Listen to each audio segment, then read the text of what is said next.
చంద్రబాబు గారికి సుదీర్ఘ రాజకీయ అనుభవం ఉంది. ముఖ్యమంత్రిగా చేశారు. ఎక్కువ కాలం పాటు ప్రతిపక్ష నాయకుడిగాను చేశారు. అంత చేసినటువంటి చంద్రబాబు గారు ఏమంటారు?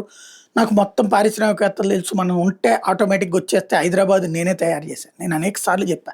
హైదరాబాద్ అనేటటువంటిది సహజ సిద్ధంగా ఎదిగే క్రమం ఉంది కాబట్టి, ఆంధ్ర నుంచి కర్నూలు రాజధానిని మార్చేసి తీసుకెళ్ళి అక్కడ పెట్టుకున్నాం.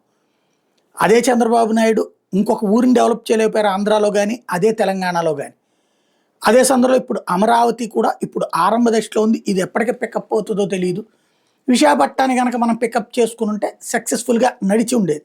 సరే, అది రాజకీయ పరంగా పక్కకి వెళ్ళిపోయినటువంటి అంశం. అది పక్కన పెడితే ఇప్పుడు చంద్రబాబు నాయుడు గారు వచ్చేటప్పటికి ప్రధానమైనటువంటిది ఇప్పుడు రఫేల్ సంబంధించి దసాల్ట్‌కి, రఫేల్‌కి ఉన్నటువంటి ఒప్పందం, టాటాతో ఉన్నటువంటి ఒక ఒప్పందం. మనం రఫేల్ కొన్నప్పుడు దాని విడిభాగాలు ఇండియాలో తయారు చేయాలి అన్నటువంటి దసాల్ట్‌తో కుదుర్చుకున్నటువంటి ఒప్పందం.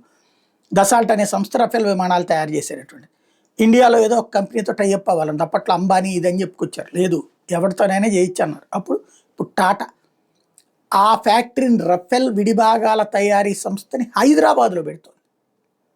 ఓకే అయ్యింది. మరి మనకి ఇక్కడ అమరావతిలో భూములు ఉన్నాయి. అట్లాగే ఆంధ్రాలో విశాఖపట్నంలో భూములు ఉన్నాయి. చాలా చోట్ల ఉన్నాయి.